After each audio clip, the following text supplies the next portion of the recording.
Students, स्वागत है आप सभी का APJ online classes YouTube channel पर। कक्षा 12वीं भौतिक शास्त्र पूरक परीक्षा 2024 का ये क्वेश्चन पेपर है। जैसा कि आपको पता होगा, कक्षा 12वीं के पूरक परीक्षा यानी सप्लीमेंट्री पेपर जो है वो 8 जून को होने वाले हैं। ठीक है, तो कई सारे बच्चों का डिमांड था कि सर भौतिक शास्त्र की पूरक परीक्षा का क्वेश्चन पेपर प्रोवाइड करा दीजिए। तो यहाँ पे मैं आपको ऐसे क्वेश्चन लेके आ गया हूँ जो कि आपके सप्लीमेंट्री एग्जाम में पूछे जाएंगे। ठीक है, तो चलिए आइए बढ़ते हैं आगे। और यहां पे मैं आपको इस क्वेश्चन पेपर का पूरा कंप्लीट सॉल्यूशन भी देने वाला हूं, तो वीडियो को लास्ट तक जरूर देखिएगा। और इस क्वेश्चन पेपर को आप तैयार कर लेते तो यकीन मानिए आप अच्छे अंक ला सकते हैं। चलिए आइए शुरू करते हैं। यहां पे आप देख सकते हैं आपके जो टोटल क्वेश्चन रहेंगे उतने ही रहेंगे जितने वार्षिक में थे, 20 ही क्वेश्चन रहेंगे। और आपको जो पूर्णांक रहेगा यानी मैक्सिमम मार्क्स रहेगा वो 70 का ही रहेगा। ठीक है, आपका टाइम भी वही रहेगा 3 आवर्स। और इसके बाद हम बढ़ते हैं आगे। यहां पे आप देख सकते हैं ये निर्देश दिया हुआ है। ठीक है, ये आप निर्देश पढ़ लीजिए। और इसके बाद ये इंग्लिश और हिंदी दोनों वर्जन पे ये पेपर बनाया गया है। आइए बढ़ते हैं आगे। यहां पे पहला क्वेश्चन है, यहां पे आप देख सकते हैं प्रत्येक प्रश्न के लिए दिए गए विकल्पों में से एक विकल्प चुनकर लिखना है। और ये भी आपके सभी एक अंकों का, टोटल 6 अंक आपको मिलेंगे। यहां पे आ नंबर है, एक कूलम्ब आवेश में इलेक्ट्रॉनों की संख्या होती है, तो यहां पे इसका दूसरा नंबर राइट आंसर होगा 6.25 × 10 की पावर 18। ये आपका राइट आंसर है। इसके बाद बढ़ते हैं आगे। नेक्स्ट क्वेश्चन यहां पे आप देख सकते हैं दूसरा नंबर, किसी चालक में धारा का प्रवाह होता है, तो यहां पे मुक्त इलेक्ट्रॉनों का, ये राइट आंसर दूसरा नंबर। इसके बाद हम बढ़ते हैं आगे। नेक्स्ट नंबर यहां पे आप देख सकते हैं ये अगला नंबर है सा, एक गतिमान आवेश उत्पन्न करता है, तो इसका तीसरा नंबर राइट आंसर होगा स्थिर विद्युत क्षेत्र और चुंबकीय क्षेत्र दोनों। ठीक है, ये राइट आंसर है। इसके बाद हम बढ़ते हैं आगे नेक्स्ट नंबर की ओर। यहां पे अगला है द नंबर। ठीक है, क्या पूछा है, लेंज का नियम आधारित है, तो यहां पे आपको बताना है लेंज का जो नियम है वो ऊर्जा संरक्षण के नियम पर आधारित है। ठीक है, इसका चौथा नंबर राइट आंसर होगा। इसके बाद हम बढ़ते हैं आगे। यहां पे आप देख सकते हैं ई नंबर है, निर्वात में विद्युत चुंबकीय तरंग की चाल होती है, तो यहां पे आपको पहला नंबर में लगाना है राइट आंसर C बराबर 1/√μ0ε0। ठीक है, ये राइट आंसर होगा पहला नंबर। इसके बाद हम बढ़ते हैं आगे नेक्स्ट क्वेश्चन की ओर। यहां पे नेक्स्ट नंबर आपका है, क्या पूछा गया है आप देख सकते हैं फ नंबर, ज्यामितीय छाया में प्रकाश के अतिक्रमण को कहते हैं, तो यहां पे आपको बताना है विवर्तन। ठीक है, ये इसका राइट आंसर होगा दूसरा नंबर। इस तरह से ये आपका पहला नंबर कंप्लीट होता है। इसके बाद हम बढ़ेंगे दूसरे नंबर क्वेश्चन की ओर, जिसमें आपसे पूछा गया रिक्त स्थानों की पूर्ति कीजिए। ठीक है, मैं आपको इनका खाली स्थान बोल दूंगा, आप लिख सकते हैं। ठीक है, ये आ नंबर है, दो समांतर धारावाही चालक तारों में एक ही दिशा में धारा प्रवाहित हो रही है, तो वे एक दूसरे को करेंगे, तो यहां पे आपको लिखना है आकर्षित। क्या लिखना है, आकर्षित। यहां पे आपको इस तरह से लिखना है आकर्षित। इस तरह से आप लिख सकते हैं। इस तरह से ये आपका पहला नंबर कंप्लीट हुआ। इसके बाद इसी का दूसरा नंबर आप देखेंगे, क्या बोला है, ट्रांसफार्मर डैश डैश के सिद्धांत पर आधारित है या कार्य करता है, तो यहां पे आपको लिखना है अन्योन प्रेरण के सिद्धांत पर। किसमें, अन्योन प्रेरण लिख लेंगे आप। इस तरह से आपको लिखना है अन्योन प्रेरण। ठीक है, इस तरह से आपको लिख लेना है। इसके बाद हम बढ़ते हैं आगे। यहां पे अगला है इसी का सा नंबर ओके, यानी 0 केल्विन पर अर्धचालक डैश डैश की भांति व्यवहार करता है, तो यहां पे आपको लिखना है कुचालक। क्या लिखना है, कुचालक। इसके बाद अगला है फोटॉन का विराम द्रव्यमान डैश डैश होता है, तो यहां पे आपको लिखना है 0। ठीक है, इसके बाद अगला है इष्ट धारा के लिए प्रेरण प्रतिघात डैश डैश होता है, तो यहां पे आपको लिखना है XL बराबर ω/L। ठीक है, इस तरह से आपको लिख देना है।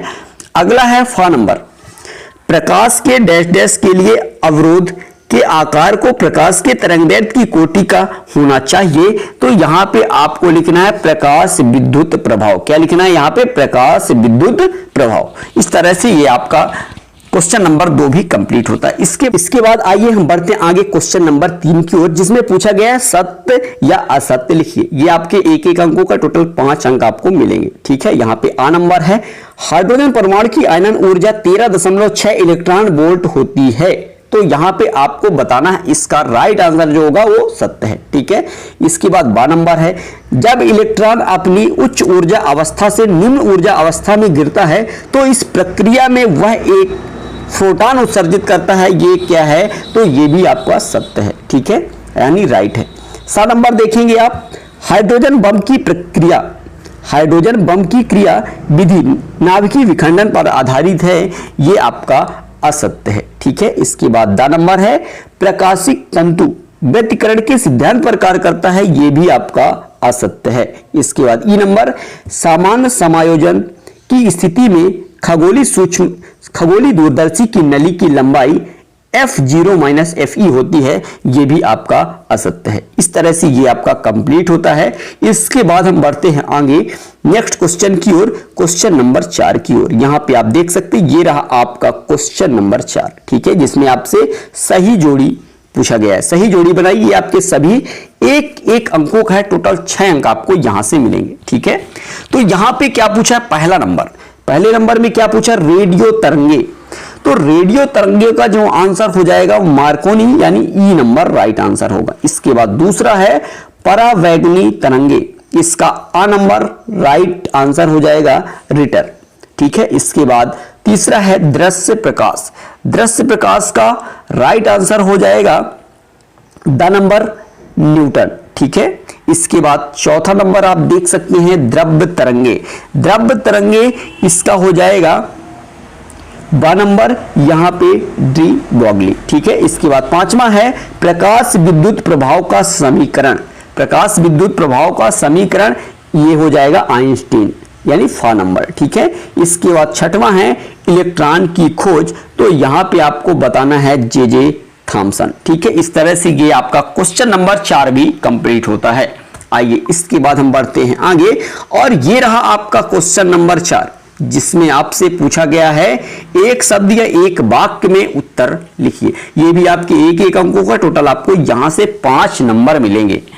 यहां पे पहला आ नंबर है पृथ्वी का विद्युत विभव कितना होता है, तो यहां पे आपको बताना है शून्य, पृथ्वी का विद्युत विभव कितना होता है, शून्य। इसके बाद ब नंबर है अनुगमन वेग का SI पद्धति में किस कोटि का होता है, तो यहां पे आपको बताना है 10 के पावर -4 मीटर प्रति सेकंड। ठीक है, ये आपको लिख देना है। इसके बाद हम बढ़ते हैं आगे, और यहां पे 7 नंबर है कार्यफलन और देहली आवृत्ति में संबंध लिखिए। यहां पे आपको लिखना है फाई बराबर H न्यू 0, इस तरह से आपको लिख देना है। ठीक है, इसके बाद द नंबर है, यहां पे आप देख सकते हैं किसी सेल का विद्युत वाहक बल उसकी टर्मिनल वोल्टता से क्यों अधिक होता है, तो यहां पे मैं आपको इसका आंसर बोल देता हूं, लिख सकते हैं आप, क्योंकि जब भी सेल बंद होता है तो उसके आंतरिक प्रतिरोध के सिरों पर विभव का पतन हो जाता है। यहां पे आपको लिखना है किसी सेल का विद्युत वाहक बल उसकी टर्मिनल वोल्टता से क्यों अधिक होता है, तो इसका आपको राइट आंसर लिखना है क्योंकि जब भी सेल बंद होता है तो उसकी आंतरिक प्रतिरोध के सिरों पर विभव का पतन हो जाता है, यह आपको लिख देना है। इसके बाद ई नंबर है धारामापी में चुंबक के ध्रुव अवतल एवं बेलनाकार क्यों बनते हैं, तो यहां पे इसका राइट आंसर लिखना है ताकि चुंबकीय क्षेत्र त्रिज्यीय हो जाए। ठीक है, ये इसका आंसर हो जाएगा। इसके बाद हम बढ़ते हैं आगे, यहां पे आप देख सकते हैं ये रहा क्वेश्चन नंबर आपका 6वां, जिसमें आपसे पूछा गया है लेंज का नियम लिखिए। वेरी वेरी इंपॉर्टेंट क्वेश्चन, ये क्वेश्चन आपके एग्जाम में देखने को मिलेगा। इसका अथवा है संधारित्र प्रतिघात को परिभाषित कीजिए।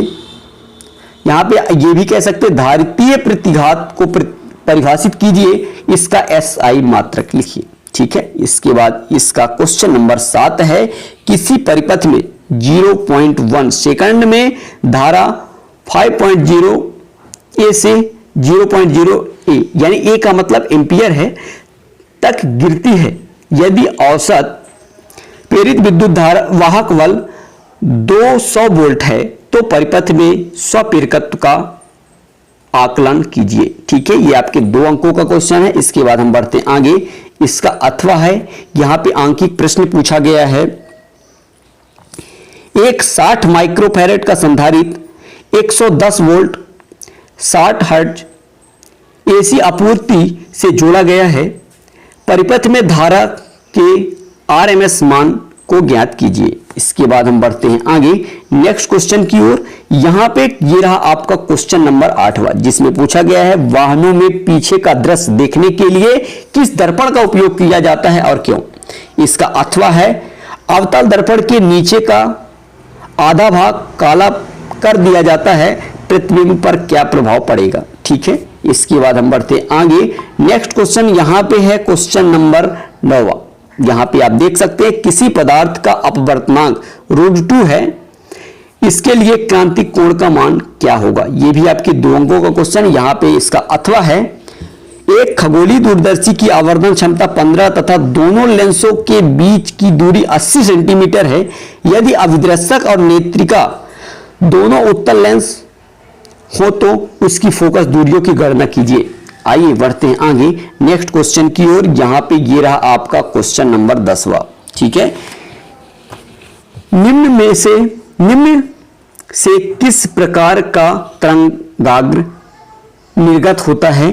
तो यहां पे आपको बताना है बिंदु स्रोत और दूसरा है दूरस्थ प्रकाश स्रोत। यहां पे इसका आंसर आपको लिखना है। ये इसका अथवा है, ये भी आपके एग्जाम में आने के काफी ज्यादा चांसेस हैं। पद कला संबद्ध स्रोत को परिभाषित कीजिए। ठीक है, इसके बाद हम बढ़ते हैं आगे। ये रहा आपका क्वेश्चन नंबर 11। ठीक है, यहां पे आप देख सकते हैं यदि परमाणु में इलेक्ट्रॉन स्थिर है तो क्या होगा। यहां पे इसका अथवा है, बड़े कोण के अल्फा कण के प्रकीर्णन के लिए केवल परमाणु का नाभिक ही जिम्मेदार होता है।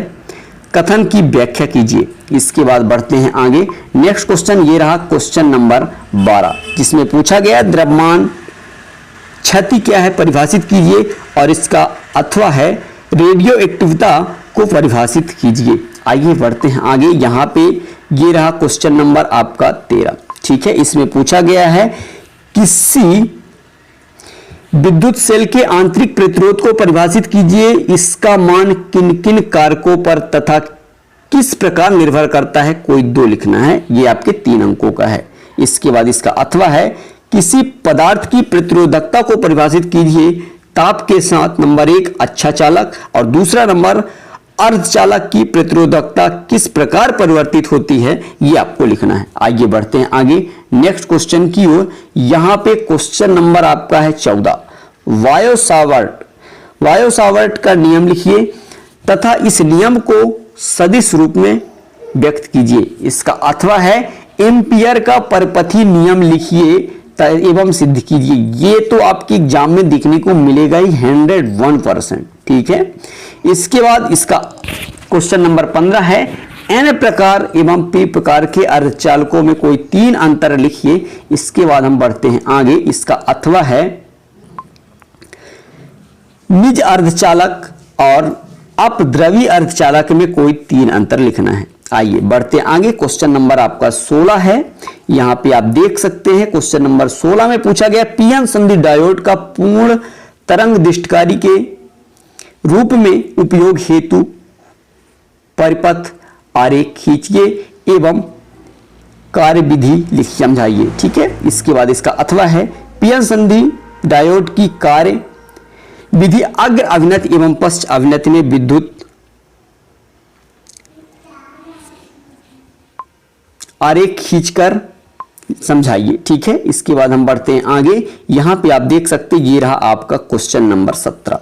ठीक है, जिसमें पूछा गया है विद्युत क्षेत्र के लिए गास की प्रमेय लिखिए एवं सिद्ध कीजिए। गास का प्रमेय लिखिए तथा सिद्ध कीजिए। आपके 4 अंकों में ये क्वेश्चन आपके पूछे जाएंगे। और इसका अथवा है, समांतर प्लेट संधारित्र की धारिता हेतु व्यंजक व्युत्पन्न कीजिए। इसकी धारिता को कौन कौन से कारक प्रभावित करते हैं। क्वेश्चन नंबर 18 है, विद्युत नेटवर्क संबंधी किरचॉफ के दोनों नियम लिखिए एवं विद्युत परिपथ बनाते हुए व्याख्या कीजिए। इसके बाद हम बढ़ते हैं आगे। यहां पे इसका अथवा है व्हीटस्टोन सेतु क्या है? व्हीटस्टोन सेतु का सिद्धांत स्थापित कीजिए। क्वेश्चन नंबर 19 है प्रत्यावर्ती धारा डायनेमो का वर्णन निम्नलिखित शीर्षकों के अंतर्गत कीजिए। नंबर पहला है सिद्धांत, नामांकित चित्र और कार्यविधि। बढ़ते हैं आगे नेक्स्ट क्वेश्चन। यहाँ पे क्वेश्चन नंबर 19 का अथवा है दो एक दूसरे पर लिपटी समआच्छी लंबी परिनालिकाओं के लिए अन्योन्य प्रेरकत्व का व्यंजक स्थापित कीजिए। ये रहा आपका, ठीक है।